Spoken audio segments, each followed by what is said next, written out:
उपाध्यक्ष जी धन्यवाद, आपने राज्यपाल अभिभाषण पर बोलने का समय दिया।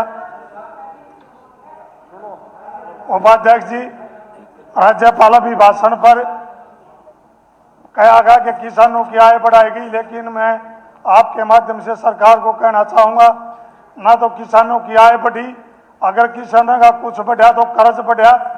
आज आपको बताना चाहूंगा कि किसान का कर्ज दुगुना हो गया।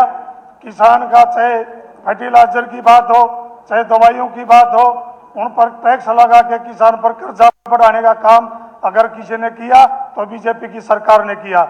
और किसान क्या, तो मैं कहना चाहूंगा कि बेड़ा गर्क इस बीजेपी की सरकार ने किया।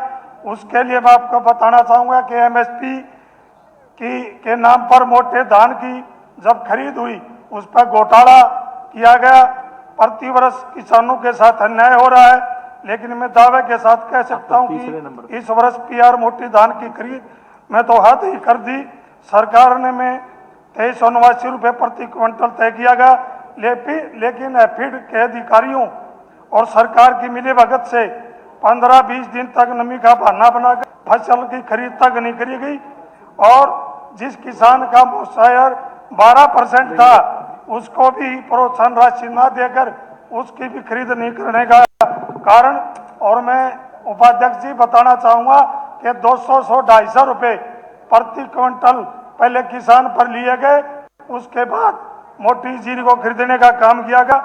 और भाई और उपाध्यक्ष जी मैं आपको बताना चाहूंगा कि गोवाना की अगर मैं बात करूं कि फेड की मैनेजर है रीना, उसको और उसके हाथ से जब किसानों ने उसकी डायरी खोसी तो उसमें बाकायदा दुकान का नंबर भी है और 200-250 रुपये पर क्विंटल के हिसाब से जो पैसे उसने लिए और जीरी की खरीद, वो भी मैं आपके माध्यम से ये पूरे कागज सौंपने का काम करूंगा कि दुकान का नंबर 60 नंबर का रेट एक साइड 300 रुपये किसान से लिए पर क्विंटल 250 रुपये लिए। ये सारा रिकॉर्ड मैं आपको देना चाहूंगा। और सरकार ने मंत्री जी खाली उसको सस्पेंड करके करोड़ों रुपए का घोटाले पर पर्दा डालने का काम किया। मैं आज आपके माध्यम से कहना चाहूंगा कि इस पर पूरी जांच हो और जो रीना को खाली सस्पेंड करने की बात करी गई, इसको पूरी कार्रवाई हो और उसकी जांच हो। और अध्यक्ष उपाध्यक्ष जी, फर्जी पोर्टल पाए गए, फर्जी किसान बनाए गए, फर्जी लॉटिंग की गई, ये घोटाले गोवाना की मंडी मैं आपको उदाहरण के तौर पर दे रहा हूं और पूरा रिकॉर्ड के साथ। उपाध्यक्ष जी, सवाल क्या है, एमएसपी सिर्फ कागजों पर ही दिखाई देगी क्या? किसानों को उसका पूरा हक देने की भी क्या जिम्मेवारी सरकार की नहीं है? और इसी तरह किसान की प्रधानमंत्री फसल बीमा योजना का भी मजाक बनाया गया। उपाध्यक्ष जी, मैं सबूतों के साथ कहना चाहूंगा कि मेरी विधानसभा अक्षेत्र के गांव कथूरा का उदाहरण है। ले कृष्ण नामक के किसान ने अपने 3 भाइयों सहित 25 किलो का कपास की फसल का नुकसान पंजीकरण प्रधानमंत्री फसल बीमा योजना के तहत 26 अगस्त 2022 को कराया।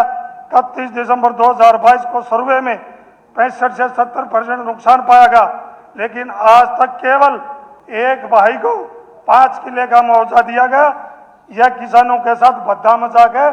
4 किसान आज भी उस बीमा के नहीं दिया गया। और जिला सोनीपत ने वर्ष 2022 में खरीफ की फसल में लगभग 200 किसानों का बीमा किया गया और जब उसका नुकसान पाया गया तो 1 साल के बाद 200 किसानों का बैंक ने जो बीमा काटेगा उसका प्रीमियम वापस कर दिया गया।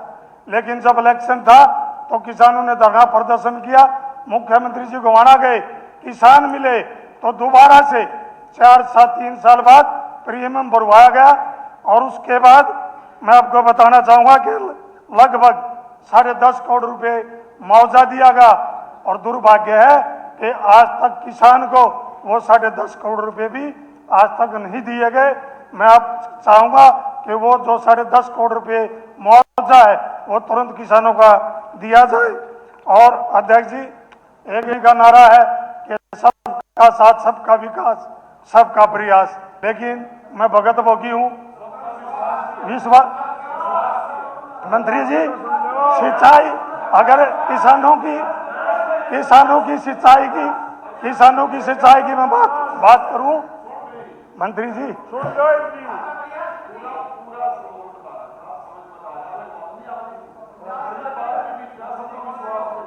मैं उपाध्यक्ष जी, बीजेपी सरकार का एक नारा है कि सबका सब बीजेपी का विकास, ये है बीजेपी का नारा। मैं बताना चाहूंगा सिंचाई में भी किसानों के साथ भेदभाव किया गया। 2-3 साल से नवनिर्माण बजट दिया गया और उपाध्यक्ष जी आज तक किसानों को जो खेत में पानी ले जाने के लिए जो पक्के खाड़ करने थे, आज तक 11 साल हो गए बीजेपी की सरकार ने एक भी किसान का खेत का पक्का नाला बनवाने का काम नहीं किया। मैं चाहूंगा कि किसान के जो खेत का पानी ले जाने के लिए खाड़ के पक्के पैसे देने चाहिए। और उपाध्यक्ष जी गजब हो गया कि मेरा पैतृक गांव रिनाड़ा है, आशी बुटाना ब्रांच, मेरे गांव से 2 नहर निकलती हैं, एक सुंदर ब्रांच और एक कन्नौर ब्रांच। मैं धन्यवाद करूंगा कि सुंदर ब्रांच कभी रुकती नहीं, जो बयानी को जाती है, और लेकिन कन्नौर जो ब्रांच है वो कभी पानी आता नहीं। ये भेदभाव है, ये भेदभाव है, ये भेदभाव है, ये भेदभाव नहीं होना चाहिए। क्या कन्नौर की ब्रांच पर आने वाले किसान इस हरियाणा प्रदेश के निवासी नहीं है?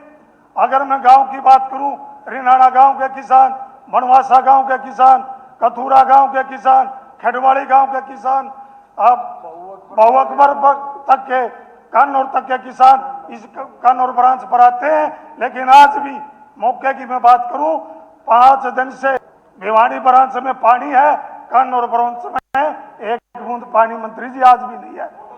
फोटो भी है, आप तसल्ली कर लो और फोटो भेज देंगे। तो उपाध्यक्ष जी, ये किसानों के साथ भेदभाव ना किया जाए, सबको एक नजर से देखना चाहिए। उपाध्यक्ष जी, हद तो जब होगी कि हमारे कई दिन से सुन रहे हैं कि मैं हरियाणा प्रदेश के युवाओं को नौकरी दी, और सबसे बड़ा दंड हो रहा हमारे जो बीसी के लड़के उनके लिए पीटा गया। लेकिन सबसे बड़ी ठगी अगर किसी के साथ हुई, पूरे हरियाणा प्रदेश के युवाओं को नौकरी नहीं दी गई, और नौकरी दी गई तो बाहर के प्रांतों को दी, और उसमें भी सबसे ज्यादा ठगी अगर किसी के साथ की गई तो बीसी के युवाओं के साथ की गई। मैं पूरे उसके साथ बताना चाहूंगा कि मेरिट और पारदर्शिता की आड़ में हरियाणा को युवाओं को बाहर रखा गया। उस दिन पहले हरियाणा के माननीय मुख्यमंत्री नायब जी सैनी अमृतसर पंजाब में आयोजन ओबीसी कार्यकर्ता सम्मेलन में शामिल हुए और वहां पंजाब को नंबर 1 सूबा बनाने का नारा दिया। मुख्यमंत्री जी, दूसरे प्रदेश में ओबीसी वर्ग की चिंता तो आपने हो गई, लेकिन क्या आपके अपने हरियाणा के ओबीसी युवाओं को कि प्रदेश के होनहार युवा आपकी सरकार के कथित युवा विरोधी नीतियों के खिलाफ 29 दिसंबर 2025 से धरने पर बैठे हैं। वे अपने हक और रोजगार के न्याय की मांग कर रहे हैं। हरियाणा का पीएचडी किया हुआ युवा आज केवल बेरोजगार नहीं, वह अपमानित भी है। अपमान करने वाला कोई और नहीं बल्कि खुद हरियाणा की सरकार है। मेरिट और पारदर्शिता का नाम लेकर, ये हमारा टाइम है जी उपाध्यक्ष जी, हमारी मर्जी 20 मिनट बोला, और पारदर्शिता का नाम लेकर उनकी मेहनत, उनकी योग्यता, उनके भविष्य के सरेआम नकारा गया। क्लास 1 और 2 की भर्तियों को लागू किया गया। 35% का न्यूनतम क्राइटेरिया भी योग्यता मापने के पैमाना नहीं रहा, बल्कि योग्य उम्मीदवारों को बाहर करने का औजार बना चुके हैं। इसलिए पढ़ने वाले युवा हार कर धरना देने में मजबूर हो गए। हरियाणा के सरकारी कॉलेजों में 2024 असिस्टेंट प्रोफेसर की आवश्यकता की, जिसकी पूरा करने के लिए हरियाणा लोक सेवा आयोग HPSC में भर्ती की प्रक्रिया शुरू की गई, लेकिन कमीशन सिलेक्शन की बजाय रिजेक्शन कमीशन बनाकर प्रक्रिया में शामिल हुए के सरकारी शिक्षित है, उन्हें किसी जैसे देश के सर्वोच्च परीक्षाएं प्राप्त की हैं। लेकिन यहाँ एक बुनियादी सवाल खड़ा होता है, अगर UGC, नीट, CRC, नीट का JEE का पास मेरिट नहीं तो फिर क्या मेरिट क्या होगी? अगर हरियाणा में विश्वविद्यालयों में पढ़े हुए उम्मीदवार हरियाणा के लिए अयोग्य हैं तो फिर योग्य कहाँ है? इनमें किसी गलती है, किसकी गलती है? शिक्षा नीति आपकी, पढ़ाने वाले आपके।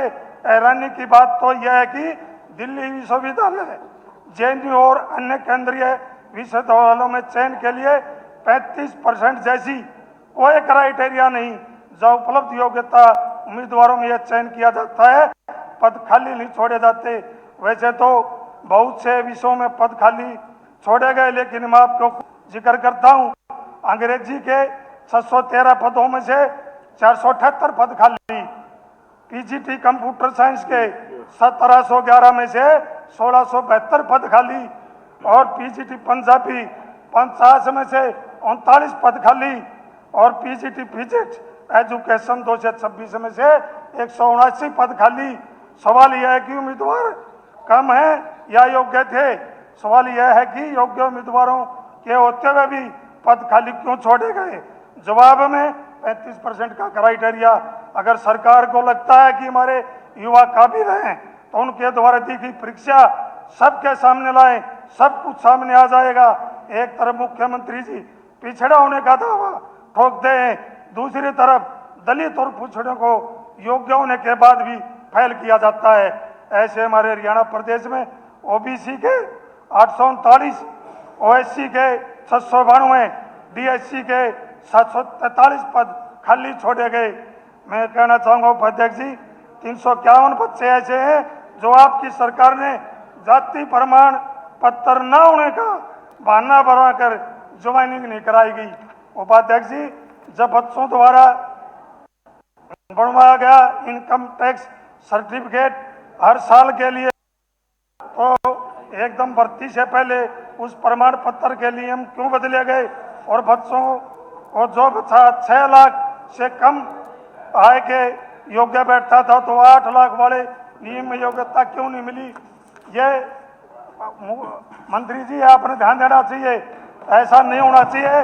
जब आपकी सरकार बुढ़ापा पेंशन काटती है तो पीपी का परिवार पहचान पत्र की मदद लेते हैं, और जब युवा की नौकरी की बात आती है तो जब आप पीपी को मानते हैं, ऐसा नहीं होना चाहिए।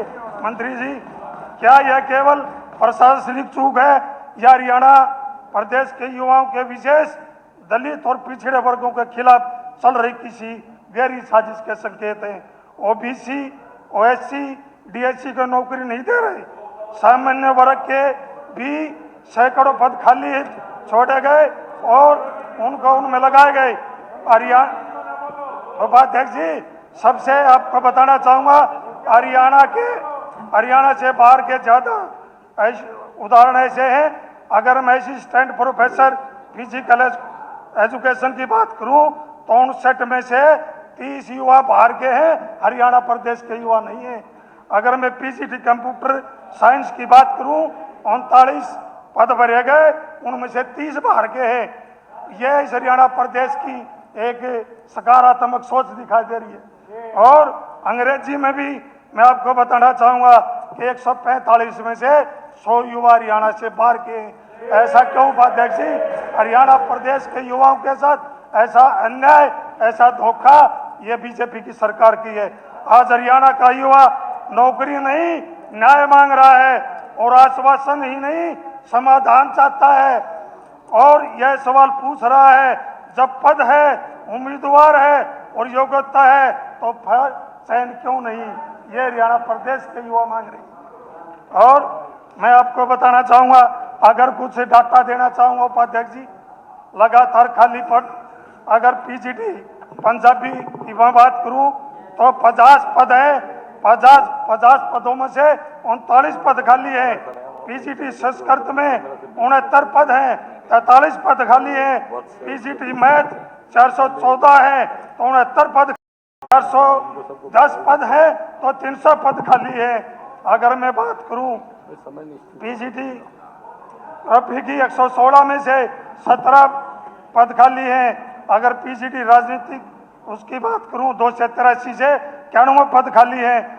उपाध्यक्ष जी, मैं आपके माध्यम से मंत्री जी पे बैठे, मुख्यमंत्री जी अगर कहीं सुन रहे हो तो मैं आपके माध्यम से सरकार से कहना चाहूंगा, कि हरियाणा के प्रदेश के युवाओं के साथ अगर आप ऐसा न्याय करोगे तो आज तो आपने हमें रोका हरियाणा के अपने घरों में। अगर हमने इन युवाओं के भविष्य के लिए अगर इस विधानसभा के भी ताला लगाना पड़ा तो हम विधानसभा के भी ताला लगाने से पीछे नहीं रहेंगे। हम ताला लगाएंगे, हम युवाओं की लड़ाई लड़ेंगे, उपाध्यक्ष ये हम करेंगे और ये लड़ेंगे। उपाध्यक्ष ये सच्चाई है, शब्दावली है। स्पीकर सर, ये सच्चाई है, ये क्या शब्दावली है विधानसभा का ताला? मंत्री जी ये सच्चाई है।